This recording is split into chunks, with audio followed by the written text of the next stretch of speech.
we're really going to parse things out into direct costs and more of what might be considered indirect costs.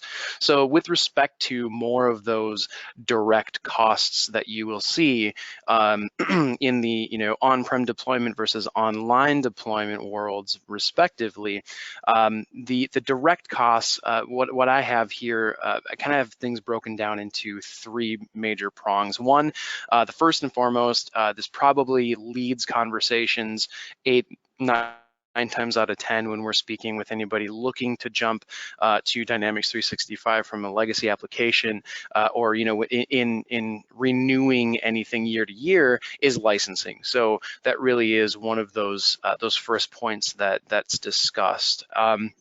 For on-premises deployments, you're looking at either perpetual license, enterprise agreements, one-time use right licensing. So they're going to look at how many users you have, they're going to look at versions, and they're going to, Microsoft, engaging with Microsoft, will come back with a figure for that on-premises licensing costs. And usually, or I think maybe even across the board, that is a kind of a one-time lump fee. And those can be pretty off-putting depending on your existing on-premises deployment. Juxtaposing that against online licensing, there have been a couple of changes over the past, we'll say, year and a half with respect to the traditionally known as the customer engagement or CE apps, sales, marketing, customer service, field service, etc. But the most recent licensing shift has actually made it quite affordable, especially if you're using these applications in tandem. So, if you have sales licensing, so D365 sales licensing, and you'd like to tack on marketing, or you'd like to tack on finance, or you'd like to tack on supply chain, that's why I highlight here that it's scalable pricing. So instead of being locked into a per head basis, like per head, per app, per month, there are bundling options, and they're getting quite affordable, or are quite affordable, especially when you look at the history of the licensing and where we've come from and where we're at now. So it's subscription based, it's flexible, and I did put scalable in there just because a lot of our customers will work, or they have licenses for multiple applications, multiple apps, sales and operations, or more of that like lead to cash solution. They might have sales and marketing, more of the lead and opportunity management with marketing capabilities mixed in. So especially in pairs, or n number of applications in tandem, it really does afford a lot of flexibility for our customers. The second main bullet point here is infrastructure and hosting. So whether you're outsourcing your infrastructure, you're hosting, or you're paying somebody, or you're engaged with somebody to host your applications and manage them, or you're doing that purely in-house, you always have to look at not only the initial kind of the startup fee, or the initial costs in getting physical servers and boxes stood up, but then the recurring costs of all of the setup, maintenance, and the updates. Whether you're talking about hardware or software, you're always going to have costs, recurring costs for that maintenance. That outsourcing point, some of this, when you're thinking about on-prem to online, maybe you are, maybe D365 for you, or Dynamics CRM for you is hosted by a third party, is hosted by somebody else. You're outsourcing that management and that overhead and those resources. But I would really drive home, run some contract cost analysis. So look at, do you have an expiry date for those hosting costs? Does that stretch out 2, 3, 4 years from now, or is that something that's pretty near term? So, looking at the overall cost of that hosting, if it's not something that is on premises for you, actually on premises for you, if that's something that you're tasking somebody else to do, it still is valuable to look at that cost analysis, because there is very pointed overhead, very unique overhead in that management and hosting. So with online, as a contrast to that, you reduce or eliminate outright a lot of those costs by giving that to Microsoft. So in the SaaS model, in the cloud, Microsoft Cloud model, they will manage all of their the physical boxes. They're going to manage your Azure instances. They're going to manage your databases and keep them and keep them up and running and humming. So a lot of that cost is offloaded outright. And the nice thing is that Microsoft keeps you abreast of that. So if you have updates to actual service or infrastructure, you're going to get notified in your either Office 365 application management portal or a couple of other sources. They also do supply release notes and update notes on various docs.microsoft.com resources. The last point here is application maintenance. So moving away from the actual like servers and physical hardware that it takes to run any CRM system or ERP system, there will always be front end or UI layer patches. You might have hardware. Going back to the hardware piece of it, you might have firmware updates, or physical server updates, service components or service updates. Again, the last two major bullets here, sort of hand in hand. When you go online, when you're looking at D365 online, that is Microsoft managed. So any incremental, minor service updates, any major or, we call them wave updates with new features. We'll get to that in a second. Those are going to be Microsoft managed. Again, the communication is there. So you're ready, you're prepared, and you don't have to go in there and actually devote resources or time or cost to, patching or running updates or anything like that.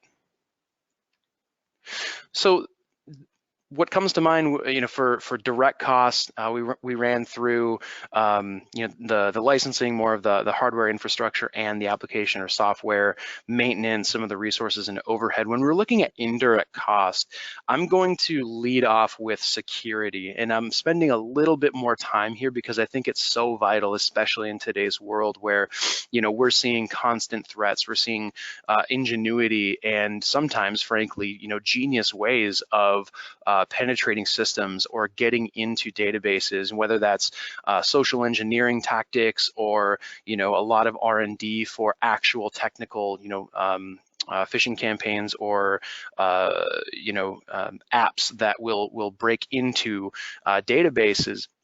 Microsoft has been really devoting a ton of time to multiple layers of world-class security. So, the underneath security here, that top bullet, keeping up with needs. So if a lot of people will say, I think my data is best served in my hands. I've worked with a number of customers that espouse that mentality. A couple of them, I completely understand the position, coming from maybe a healthcare background or something that does require some security clearance, maybe in government. That really is the leading sentiment, is it's best served here. We can control it. We're on top of it. I especially now with what Microsoft has been doing at multiple points with multiple applications and at multiple layers, that's just not a really viable argument anymore. You'll see that I have three main call outs for, in the online world. We've got world-class security. There's advanced monitoring, there's threat analysis, when any nefarious actors or agents might be trying to break into databases or different applications, Microsoft is ahead of that curve in trying to be proactive in some of that intrusion or pen testing, and they do have scalable security. So if your organization is working with a few Microsoft applications, you'd like to take that to a new global level and maybe use Azure Arc or a couple of hybrid on-prem online applications at the Azure level, we've got that scalable security at multiple layers. Another thing to call out here is AI-driven intelligent security. So if anybody saw the keynote or the core note from Microsoft Ignite, they did focus on Azure Arc, which is managing scalable disparate clouds globally.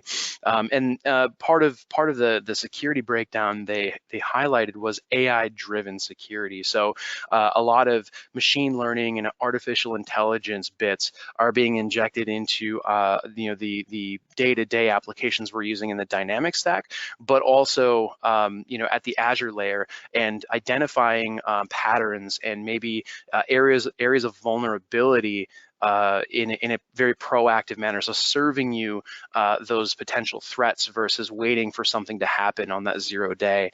The third part here, industry clouds. So I mentioned government and healthcare. Microsoft has developed industry-specific clouds that carry certain compliance measures and certain security standards. So you can read up on that. We do have some information in this deck to be able to jump into. The second main point I just want to call out, Gartner Magic Quadrant. Throw as much weight or as little weight behind this as you'd like, but I think it's really cool to get a good breakdown of Microsoft being in the leader quadrant for each for 5 main security-based categories. So we've got Microsoft in each of these top right quadrants, and you can read up on what these correspond to. We have some links and we've got some resources available at the end of the deck here. So outside of security, again, I can't stress enough the importance of the security offerings from a cloud deployment. But in addition to that, when we talk about indirect costs, we do have the support factor. So when we're talking about outages or unplanned maintenance, or if you do have a few resources that are working more or less on a 24/7 support model, a lot of that can be removed or mitigated. So obviously we've got to keep the house going. We've got to keep the lights on. We've got to make sure everything is performant and running as smoothly as possible, whether we're hosting it or Microsoft or anybody else is. But you get to work with dedicated support, and they have multiple tiers. A lot of our customers work with Microsoft Premier support, so we get to work with Premier engineers, where their SLAs are within an hour, within 2 hours, they're going to be responding to any critical, business critical issues. So you get to remove that and offload those needs and that planning. And then features and products, we talk a little bit about those waves. So with On-Prem, everything is going to be managed manually. So you have to go retrieve the updates. You've got to, potentially install multiple roll-ups to get to the latest and greatest for what's available in the on-prem world. Whereas online, everything is going to be continual. There's this evergreen mentality. The one Microsoft, they will manage those incremental updates month to month or week to week, as well as those major waves, with a lot of documentation on what's coming around the bend, which really gives you great insight as to what to start testing, regression testing in deployments. So that collaboration and that insight is very prevalent, which is nice. When you take a look at both the direct and indirect costs here, at the end of the day, nobody is forcing you to go online. But I will say, in kind of more candid terms, on-prem deployments and maintaining on-premises systems is really a rear view thing. Microsoft is investing in so much, whether that's security-based or support-based or feature-based or application-based, is so much in the Microsoft cloud and that digital transformation kind of mentality that on-prem is, we're seeing dwindling support or support options. We're seeing dwindling features. Some features that we have in online right now will never be introduced to on-premises deployments. So a lot of things to consider, not just feature-based or security-based, but, just the direct, the indirect, everything that we spoke about today. I would say chew on it, and if there are any questions, if there are any issues, please reach out to us. We can provide that guidance, and we can do some due diligence or homework to find out, run some analysis on, what makes sense for your business, and that's taking into account industry and stakeholders and overhead and resources, and really that digital transformation path, where you are now and where you want to go. So, please reach out to Stone Ridge Software, to myself, and we can get you going there.